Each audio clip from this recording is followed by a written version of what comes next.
తెలంగాణలోని ఈగల్ టీంలో ఇంటి దొంగలపై యాక్షన్ ను ఉన్నతాధికారులు రెడీ అవుతున్నారు. పెడ్లర్ల నుంచి రికవరీ చేసిన డ్రగ్స్ ని అమ్ముకున్న ఇద్దరు కానిస్టేబుల్స్ ను రీసెంట్ గా సర్వీస్ నుంచి తొలగించి వారిని అరెస్ట్ కూడా చేశారు. అయితే వారిని సర్వీసెస్ నుంచి తొలగించే అవకాశాలు రైట్ నౌ కనిపిస్తున్నాయి.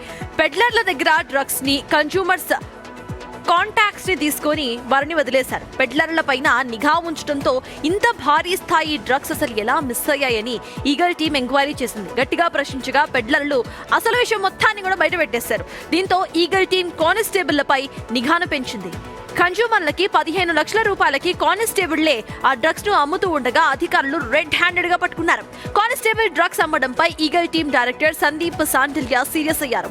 డిపార్ట్మెంట్ లో ఇలాంటి వ్యవహారాలు ఎవరైనా నడిపిస్తున్నారా అనే కోణంలో కూడా ఎంక్వైరీ నడుస్తోంది ఇప్పుడు.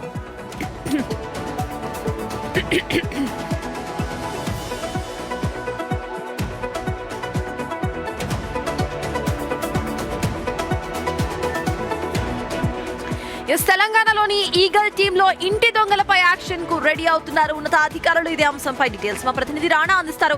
రాణా, ఇద్దరు కానిస్టేబుల్స్ కు సంబంధించి సర్వీసెస్ నుండి పూర్తిగా వైదొలిగిస్తారు అంటున్నారు. ఇంకా వాళ్ళకి సంబంధించి ఎలాంటి యాక్షన్ తీసుకునే అవకాశం ఉంది? పెడ్లర్స్ కి ఎట్లా అయితే శిక్ష వేస్తారో సేమ్ అదే శిక్ష వీళ్ళకి కూడా పడుతుందా రాణా?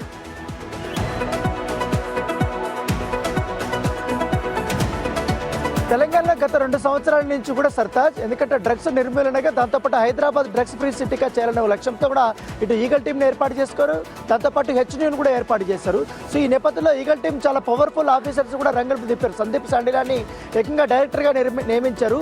దాంతోపాటు వివిధ శాఖల్లో హానెస్ట్ ఫెలోస్ ఎవరైతే ఉన్నారో ఆఫీసర్స్ వాళ్ళందరినీ కూడా ఈ ఈగల్ టీంలో కూడా వాళ్ళు రిక్రూట్మెంట్ చేసుకున్నారు. సో అయితే మొత్తం బాగానే ఉంది. అనేక రకాలుగా కూడా దాడులు చేస్తూనే ఉన్నారు. పెద్ద ఎత్తున పెడ్లర్లను పట్టుకుంటారు. దాంతోపాటు గంజాయిని కూడా పూర్తి స్థాయిలో కూడా నిర్మూలన చేస్తున్నారు. దాంతోపాటు ఈగల్ టీం అంటేనే పెడ్లర్లకి భయం పుట్టేలా అంత వణుకు పుట్టించారు. అదంతా బాగానే ఉంది. కాకపోతే వారి నుంచి కొంతవరకు స్వాధీనం చేసుకున్నటువంటి కొంతవరకు మెత్ కానీ లేకపోతే గంజాయి కానీ ఇతర మాదక ద్రవ్యాలు ఏవవుతున్నాయో వాటిని ఇప్పుడు కొంచెం పక్కదారి పట్టిస్తున్నట్టుగా ఇప్పుడు అధికారులు చేసినటువంటి ఇంటర్నల్ ఎంక్వైరీలో బయటపడింది. సో దీంట్లో విస్తుపోయే నిజాలు బయటపడ్డాయి. ఎందుకంటే ఏకంగా ఈగల్ టీంకి సంబంధించినటువంటి ఇద్దరు కానిస్టేబుల్ పాత్ర అనేది బయటపడింది. ఒకరు కానిస్టేబుల్ స్వామి అతని పేరు, మరొక కానిస్టేబుల్ పేరు ఇప్పటికే బయటకు రాలేదు. వాళ్ళిద్దరినీ కూడా ఇప్పటికే సర్వీస్ నుంచి కూడా రిమూవ్ చేయడానికి కూడా అధికారులు సన్నాహాలు చేసినట్టుగా మనకు సమాచారం అవుతుంది. దాదాపు 1,50,00,000 వరకు కూడా మెత్తుంది. దాన్ని డ్రగ్ మొత్తం వాళ్ళు ఇతర డ్రగ్ పెడ్లర్లకు సంబంధించిన కాంట్రాక్టులకు వాళ్ళకి అమ్మేస్తున్నారు. వీళ్ళపైన నిఘా పెట్టిన తర్వాత పూర్తిగా వాళ్ళకి సాక్ష్యాధారాలు లభించాయి కాబట్టి వారిపైన వేటు వేసినట్టుగా మనకు సమాచారం అవుతుంది. దీనిపైన ఇంకా పూర్తిగా ఇంటర్నల్ ఎంక్వైరీ జరుగుతుంది కాబట్టి ఫుల్ డీటెయిల్స్ మనకు పూర్తిసారి కాసేపట్లో వచ్చే అవకాశం ఉంది. Thank you Rana.